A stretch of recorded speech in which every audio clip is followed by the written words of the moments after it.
വെടിനിർത്തലിൽ ഇന്ത്യയുടെ കർശന നിലപാടിന് വഴങ്ങി പാകിസ്ഥാൻ. ചർച്ച നടത്തി വെടിനിർത്തൽ നീട്ടാമെന്ന പാക് നിർദ്ദേശം ഇന്ത്യ തള്ളി. പാക് മിസൈലുകൾ അമൃത്സറിലെ സുവർണക്ഷേത്രം ലക്ഷ്യമിട്ടെന്നും ഇത് ചെറുത്തെന്നും കരസേന വ്യക്തമാക്കി.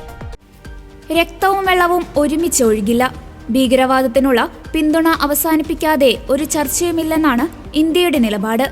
ചർച്ച നടത്തി വെടിനിർത്തൽ നീട്ടാമെന്നും സിന്ധു നദി ജലകരാറിൽ പുനഃപരിശോധന വേണമെന്നുമുള്ള പാക് നിർദ്ദേശം തള്ളുകയാണ് ഇന്ത്യ. ഇതോടെ വെള്ളിയാഴ്ച വെടിനിർത്തൽ ധാരണ അവസാനിക്കില്ലെന്നും ഇക്കാര്യത്തിൽ സമയപരിധിയില്ലെന്നുമുള്ള ഇന്ത്യൻ നിലപാടിനെ വഴങ്ങുകയാണ് പാകിസ്ഥാൻ. ഇതിനിടെ ഓപ്പറേഷൻ സിന്ദൂറിന്റെ കൂടുതൽ ദൃശ്യങ്ങൾ കരസേനയുടെ വെസ്റ്റേൺ കമാൻഡ് പുറത്തുവിട്ടു. അതേസമയം അതിർത്തി ശാന്തമായി തുടരുകയാണ്.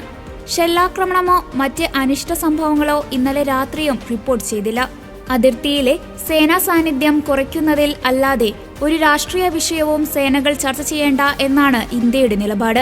ഇതിനിടെ പ്രത്യാക്രമണം പാകിസ്ഥാൻ നേരത്തെ അറിഞ്ഞതിനാൽ ഇന്ത്യക്ക് എത്ര യുദ്ധവിമാനങ്ങൾ നഷ്ടമായി എന്ന ചോദ്യം ആവർത്തിക്കുകയാണ് രാഹുൽ ഗാന്ധി. നേരത്തെ വിദേശകാര്യ മന്ത്രാലയമടക്കം നൽകിയ വിശദീകരണത്തിൽ വ്യക്തതയില്ലെന്നും വിദേശകാര്യമന്ത്രിയുടെ മൗനം അപലപനീയമാണെന്നും രാഹുൽ കുറ്റപ്പെടുത്തി. എന്നാൽ ഭീകര കേന്ദ്രങ്ങളെല്ലാം തകർത്ത ശേഷമാണ് ഇത് സൈനിക നീക്കം അല്ല എന്ന മുന്നറിയിപ്പ് നൽകിയതെന്ന് സർക്കാർ വൃത്തങ്ങൾ വീണ്ടും വ്യക്തമാക്കി.